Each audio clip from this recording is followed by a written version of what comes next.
우리 오늘 말씀을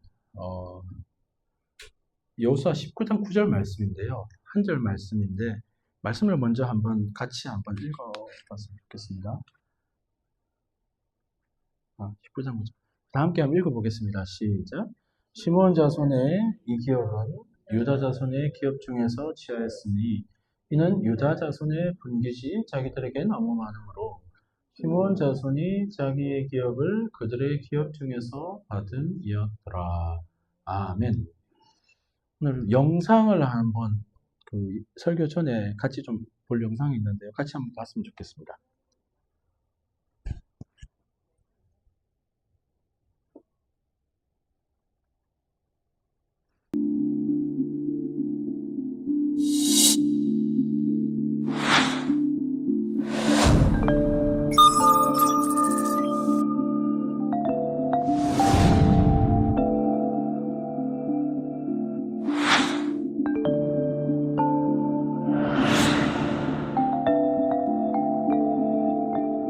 Okay, Mr. Booth, I have a question for you.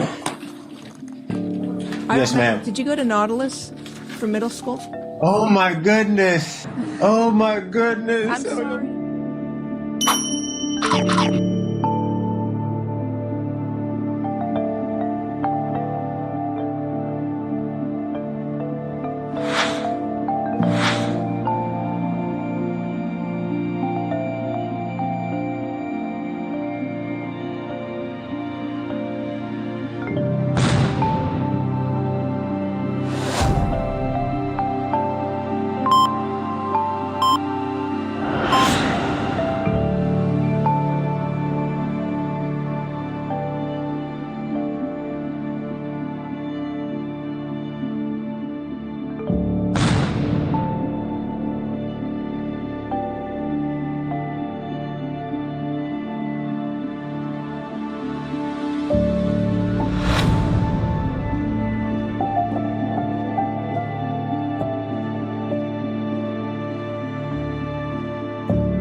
Mr. Booth, I have a question for you.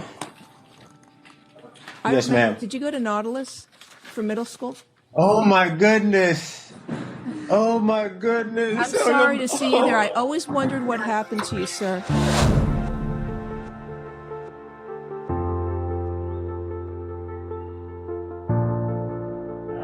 He was the best kid in middle school. I used to play football with him and all the kids, and look what has happened. I'm so sorry to see Oh you. my goodness. Mr. Booth, I hope you were able to change your ways. Good luck to you. Oh my goodness.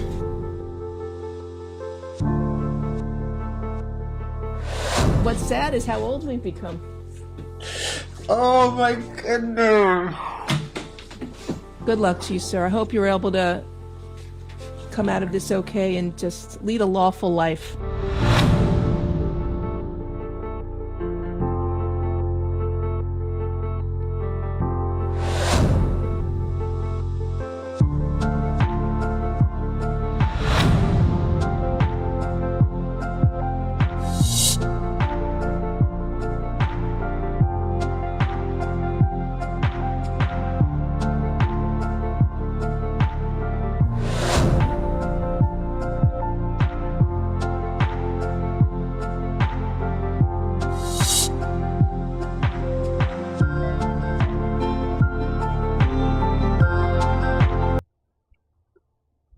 네, 불 켜주시면 좋을 것 같습니다. 여러분 영상 잘 보셨나요? 어떤 내용인지는 아시겠죠? 중학교 때 친구였던 두 친구가 있는데 한 친구는 판사가 되고 한 친구는 범죄가 돼서 30년 뒤에 법정에서 만난 거예요. 만나서 30년 전에 중학교 친구는 지금 판사로 있고 또 한 친구는 범죄자로 이를 만나게 되는 일이 있는데요. 민디 글레이저라는 판사 친구가 있고 아스터 부스라는 친구가 있는데요. 오늘 읽은 그 여호수아 말씀하고 이 영상하고 좀 관련이 있어서 제가 영상을 먼저 보여드렸습니다. 우리가 읽었던 여호수아 오늘 읽었던 게 19장 말씀이잖아요. 19장 9절. 19장 9절을 한 번 더 다시 띄워주시면 어느 자손이 제일 먼저 나오지요? 시므온 자손이 나오죠. 시므온 자손에 대해서 우리가 이제 말씀을 이렇게 여러분 같이 좀 오늘 좀 잘 따라와 주시면 이 말씀만 가지고는 이게 뭐 어떤 내용인지를 알 수가 없는데 말씀을 쭉 따라와서 여러분 봐주시면요, 조금 이제 영상하고 또 우리 말씀이 좀 이해가 잘 될 겁니다. 여호수아 말씀이 우리가 그 신명기 다음에 있잖아요. 신명기까지 모세가 이스라엘 백성들을 잘 끌고 왔고, 이제 여호수아에게 리더십을 넘겨주고, 여호수아가 이제 말씀을 그 가나안 땅을 점령해 가는 사건인데, 여호수아가 총 24장으로 되어 있거든요. 24장 중에 1장부터 12장까지가 내용이 보면 그 여호수아가 이 가나안 땅을 점령해 가는 그런 과정입니다. 점령을 하고 그리고 나서 13장부터 24장까지의 내용이 보면 그 점령한 땅을 분배하는 그런 내용이 나와요. 그래서 오늘 몇 장에 우리가 읽었죠? 19장이면 어떤 내용일 것 같아요? 점령한 땅을 이제 분배하는 거예요. 근데 분배하는 기준이 뭐냐면 12지파, 그러니까 12지파의 그런 지파에 따라서 이렇게 12지파에 따라서 땅을 이렇게 나눠주는 그 내용이 있는 겁니다. 그래서 오늘 본문 앞에 보면 12지파 중에 5지파는요, 먼저 분배를 받았어요. 먼저 받았고 7지파만 이제 받으면 되는데 이거를 이제 제비 뽑기를 통해서 이것을 진행하게 됩니다. 그리고 앞에 18장에 보면 베냐민 지파가 7개 중에 베냐민 지파라는 지파가 먼저 땅을 배분을 받습니다. 그리고 18장에 어떤 내용이 나오냐면 여호수아가 이 7지파를 불러서 실로라는 땅에 불러서 이런 이야기를 합니다. 또 지금 땅을 분배하고 빨리 해야 되는데 너무 이게 지체되다 보니까 이것에 대해서 재촉을 하는 그런 이야기가 나오고, 그리고 베냐민 지파가 분배를 받게 됩니다. 그리고 나머지 6지파가 남게 되는데 6지파의 가운데 이 시몬 지파가 있는 거예요. 시몬 지파가 유다 지파와 함께 이제 분배를 받게 되는데 시몬 지파가 받게 되는 그런 과정이 있는데요. 우리가 이 시몬 지파를 좀 주목해 볼 필요가 있습니다. 이 12지파라는 것은 야곱에게, 우리가 잘 아는 야곱, 아브라함, 이삭, 야곱이잖아요. 야곱에게 12명의 아들이 있었습니다. 아들. 그 12명의 아들에게, 그 아들인데 그 아들이 각 지파의 이름을 따라서 12지파라고 하는 거예요. 그래서 이 12지파인데 야곱이 창세기 49장에 보면 이 12아들들에 대해서 자기가 이제 마지막 죽으면서 예언적 메시지를 각 아들에게 해요. 그 중에 시몬에게도 이런 이야기를 하는데요. 창세기 49장 5절에서 7절까지 말씀. 이 말씀 우리 같이 한번 쭉 읽어봤으면 좋겠습니다. 시작. 시몬과 레위는 형제요, 그들의 칼은 폭력의 도구로다. 내 호나 그들의 모의에 상관하지 말지어다. 내 영광아 그들의 집회에 참여하지 말지어다. 그들이 그들의 분노대로 사람을 죽이고 그들의 혈기대로 소의 발목 힘줄을 끊었음이로다. 그 노염이 혹독하니 저주를 받을 것이요 분기가 맹렬하니 저주를 받을 것이라. 내가 그들을 야곱 중에서 나누며 이스라엘 중에서 흩트리로다. 시몬이 나오는데 시몬과 함께 누가 나와요? 5절 다 띄워주십시오. 레위가 나오죠. 그러니까 야곱이 시몬과 함께 자기 아들 2명 묶어서 이렇게 이야기를 해요. 왜 이런 이야기를 했냐면 앞에 창세기 34장에 어떤 일이 있었냐면 아들 중에 아들이 있는데 그 중에 야곱의 딸도 있었어요. 디나라는 딸이 있는데 그 딸이 밖으로 나갔다가 세겜 족속의 아들에게 강간을 당해요. 성경에 그런 이야기가 나와요. 34장에. 이 앞에서 그 일이 발생하고 나서 이 형제들이 엄청나게 분노했을 거 아니에요. 그래서 이 디나가 강간을 당하는 사실을 듣고 형제들이 분노하지만 이 세겜 족속의 아들이 그 디나를 강간하고 나서 진짜 디나를 사랑하게 된 거예요. 그래서 이 세겜 족속이 어떻게 하면 이 디나와 결혼을 할 수 있습니까? 라고 이야기를 했는데 야곱의 그 아버지가 이야기하기를 우리 민족과 같이 하려면은 할례를 행해야 된다. 라고 이야기를. 할례라는 것은 오늘날 얘기하면 포경수술 같은 거거든요. 남자들한테 행하는 포경수술 같은 건데 그 수술을 그걸 하게 하는 거예요. 그리고 나서 그렇게 하기로 했으면 되는데 그렇게 하고 나서 이 시므온과 레위가 가서 복수를 해요. 자기 동생이 강간을 당한 것에 복수를 해서 그 세겜 족속을 다 몰살시켜버려요. 그 사건이 발생을 합니다. 그래서 오늘 야곱이 하는 이야기는 뭐냐면 그들의 칼은 폭력의 도구라고 이야기하는 것은 그 자기 디나 동생을 죽인 것에 대해서 이 보복을 한 것에 대해서 저주적인 메시지를 주는 거예요. 아버지이지만 그것을 위해서 너희들은 저주를 받을 것이고 그 저주의 결과는 뭐냐면 7절에 보면 뭐라고 이야기하냐면 7절 한번 띄워주시죠. 야곱 중에서 아니면 이스라엘 중에서 뭐 어떻게 된다고요? 흩으리라라고 이야기해요. 그러니까 시몬과 레위의 운명은 야곱의 예언적 메시지에 의하면 어떻게 된다고요? 흩어진다는 거예요. 이 두 사람은 똑같은 예언적 메시지를 받고 그 인생이 그렇게 흘러간 겁니다. 근데 그 이후에 이들이 인생이 어떻게 흘러가는지에 대해서 우리가 말씀을 통해서 좀 살펴봤으면 좋겠는데요. 출애굽기 32장에 제 목소리가 너무 셨나요? 물 한 잔만 먹을게요. 출애굽기 32장에 우리가 잘 아는 유명한 사건이 나옵니다. 자, 이스라엘 백성들이 광야 생활을 쭉 하다가 모세의 지도자와 함께 12지파와 함께 이제 모세와 함께 쭉 이제 가나안을 향해서 가는 과정 중에 어떤 일이 있냐면 출애굽기 32장에 보면 그 이야기 나옵니다. 모세가 하나님한테 십계명 알죠? 십계명을 받기 위해서 신의 산으로 올라가요. 산에 올라갔는데 이 지도자가 산에 올라갔는데 백성들은 산 밑에서 기다리고 있는 거예요. 기다리고 있는데 지도자가 올라갔는데 안 내려와. 한참을 기다려도 안 내려오는 거예요. 그러면 이제 이 밑에 백성들은 이 지도자만 기다리고 있는데 안 내려오니까 어떻게 했어요, 마음이? 불안하겠죠. 불안했어. 불안하니까 안 되니까 이 모세의 형인 아론을 내세워서 우리가 아무래도 좀 불안한 것 같으니까 우리가 금을 좀 다 모아서 금 모으기 운동을 해가지고 금을 다 녹여가지고 송아지를 하나 만드는 거예요. 금 송아지를 만들고 그걸 신으로 세워가지고 우리의 신으로 세워서 이들이 그 막 금송아지 앞에 춤추고 막 난리가 완전히 우상숭배가 해버리는 거예요. 그리고 모세는 하나님 앞에 십계명을 받았으니까 내려오다가 그 장면을 보고 산 밑에서 그 우상숭배하는 그 이스라엘 백성들을 보고 분노를 해가지고 십계명을 던져버리고 그런 일들이 일어나요. 그리고 나서 엄청 그 많은 일들이 있었죠. 그러면서 모세가 이스라엘 백성들한테 뭐라고 이야기하냐면 출애굽기 32장 26절에 29절 한번 띄워주시겠어요? 같이 한번 읽어볼까요? 시작.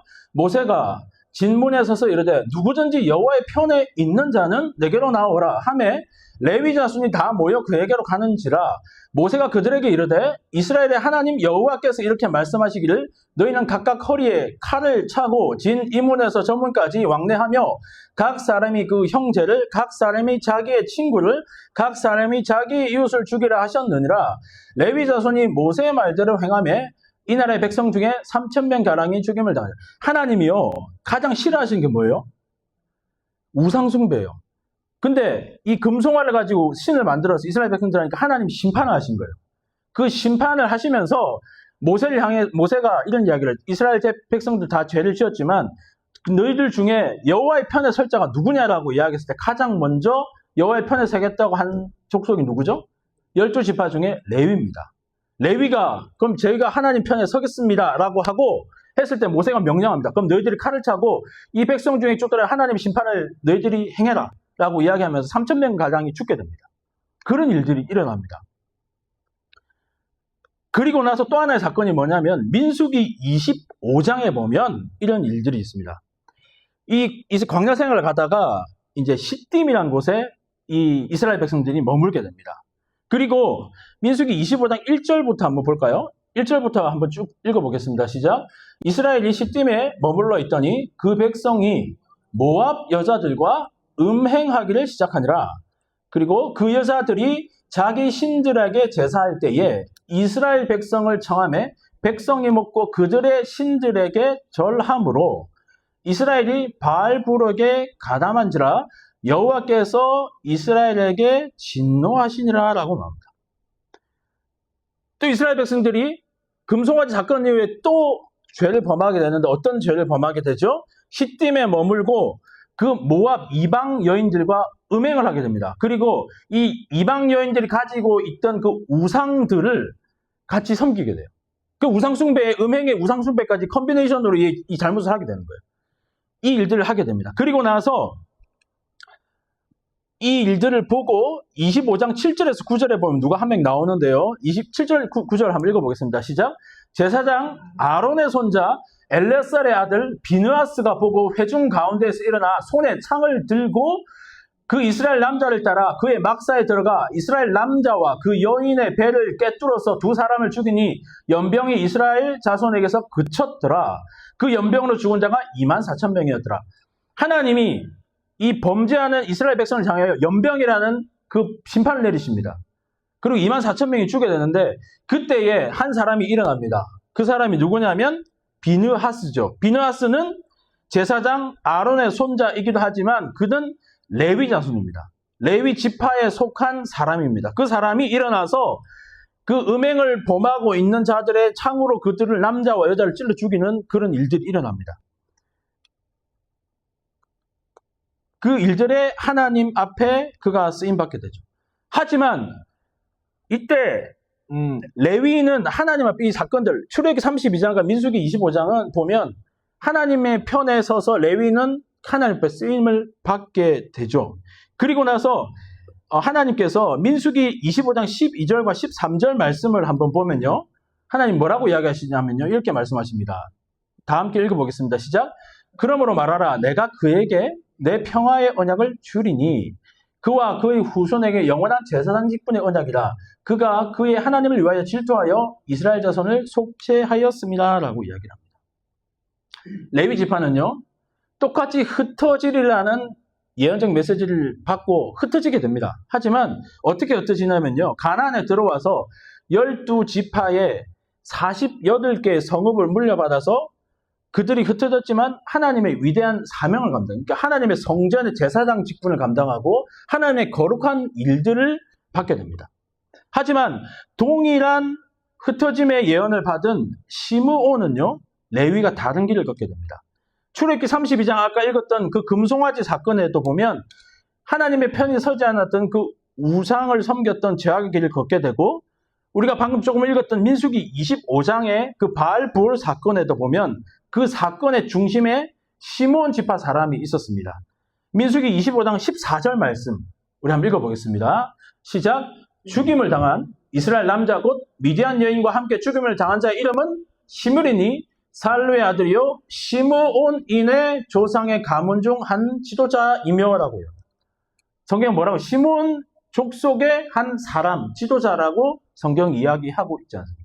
그러니까 시므온과 레위는 하나님 앞에 똑같은 흩어짐이라는 그런 예언적 메시지를 받았지만 레위는 여호와의 편에 서서 여호와로부터 거룩한 직분을 맡은 제사장으로서 자기의 족속이 물론 흩어지긴 했지만 그 거룩한 일들을 감당하는 사명을 받게 되었고 이 시므온은 반대로 하나님 편에 서지 못하고 악한 길을 걷다 보니까 하나님 앞에 이런 범죄를 짓게 되고 그 결과가 있게 된다는 것이죠. 그래서 이후에 보면 이 시므온 족속들이요. 이스라엘이 인구조사를 할 때에도 보면 시므온 족속이 가장 인구 조사 때도 많이 감소하는 지파가 됩니다. 왜 그렇죠? 그들의 죄악 때문입니다. 그리고 시팀에서 이스라엘 백성이 모압 여인과 음행하고 그들의 우상에 섬기는 사건으로 해서 24,000명이 죽음을 당하는 이 일들로 인해서 그 중에서도 시몬 지파의 인구가 가장 많이 죽고 인구가 줄게 됩니다. 그래서 시몬 지파의 힘이 엄청 약해지고 사람이 죽다 보니까 이제는 후손이 없는 거예요. 그러다 보니까 오늘 우리가 읽었던 여호수아 19장 9절 말씀을 자세히 보면 뭐라고 이야기하냐면요.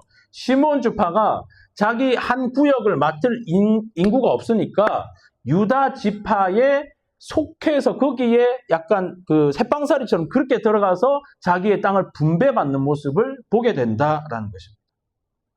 여러분, 같은 예언적 말씀을 받은 두 지파가 다른 길을 걷는 것을 우리는 성경을 통해서 확인하고 보게 됩니다. 우리 주님은요, 사랑의 주님이시기도 하지만 공의의 주님이시고 다시 오실 때 심판의 주님으로 오십니다. 이처럼 시몬과 레위는 다른 길을 갔다. 마치 민디와 아까 그 아서처럼 다른 길을 갔다는 것이죠. 성경에도 보면 계속적으로 주님 오실 때의 말씀을 양과 염소를 나눈다고 하셨고, 인생에 있어서도 하나님의 길을 걷는 자와 그렇지 않는 자를 성경을 통해서 우리는 많이 볼 수 있다는 것입니다.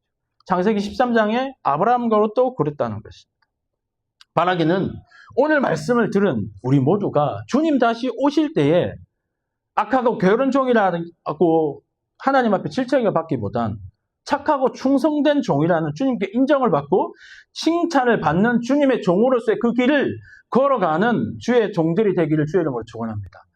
레위처럼 정말 하나님이 인정하시고 여호와의 편에 서서 여호와의 말씀 앞에 여호와의 심판자로서의 하나님의 역할을 감당하기 하나님 앞에 쓰임받는 하나님의 귀한 종들, 또 형통의 길, 영광의 길, 시온의 대도를 걸어가는 하나님의 귀한 종들이 될 수 있기를 주의 이름으로 축원합니다.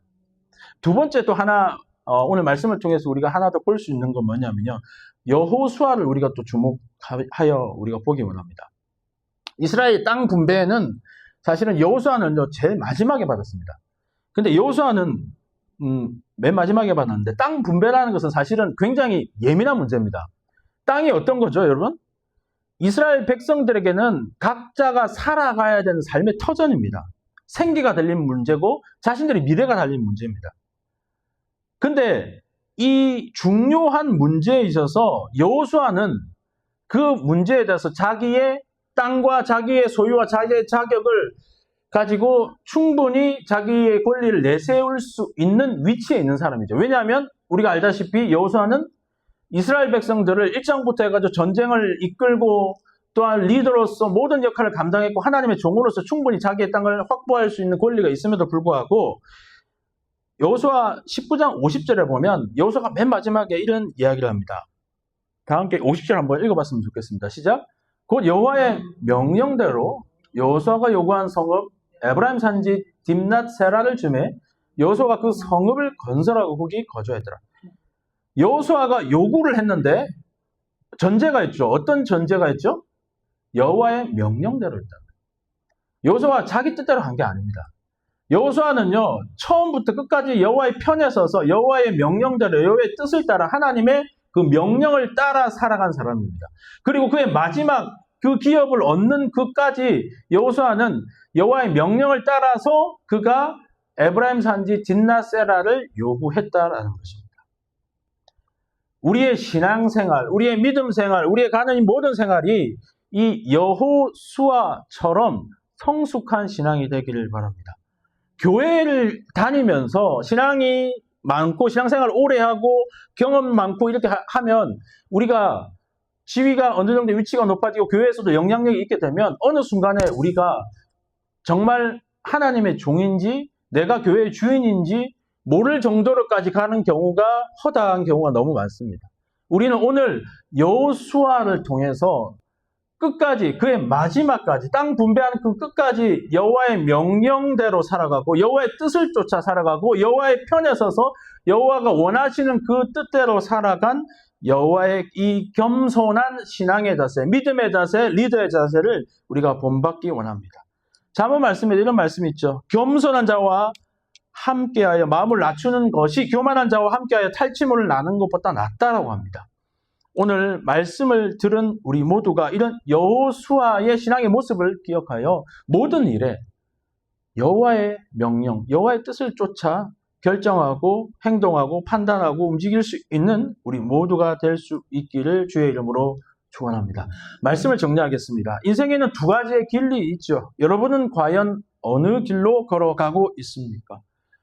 똑같이 흩어지리라고는 했지만 레위인처럼 정결하고 거룩한 하나님의 백성으로 살아가시게 되시기를 주의 이름으로 축원합니다. 그것이 정답이며 우리가 가야 할 길인 줄 믿습니다. 또한 더불어 여호수아처럼 성숙한 믿음, 성숙한 신앙인으로서 걸어가게 되시기를 도전합니다.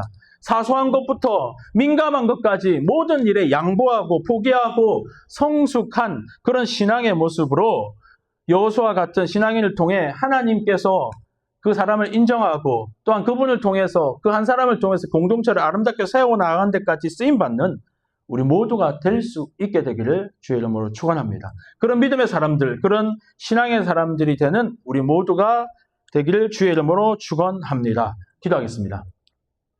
하나님 감사합니다. 오늘 우리에게 주신 귀한 말씀들 기억합니다. 성경에서 주신 그 시몬과 레위의 그 인생에 걸어온 길들을 통해서 하나님 진정 우리에게 원하시는 것들을 가르쳐 주심에 감사합니다. 우리가 잊어버리지 않게 하시고 우리는 과연 또한 우리가 주님 다시 오셨을 때에 우리의 모습은 과연 어떠할지 또 어떠한 길을 지금 걸어가고 있는지 우리 자신을 다시 한번 돌아보며 주님 기뻐하시는 또한 주님 원하시는 너희는 왕같은 제사장이요 거룩한 나라의 백성이요 택하신 족속이라고 하셨는데 주님 우리 그런 거룩한 주님의 종으로서 또한 주님의 제사장으로 주의 백성으로 그러한 길을 걸어가는 우리 모두가 될 수 있도록 주님 역사하여 주시옵소서. 주님의 부르심에 합당한 삶을 살 수 있도록 주님 역사하여 주시옵소서. 감사드립니다. 예수 그리스도의 이름으로 기도합니다. 아멘.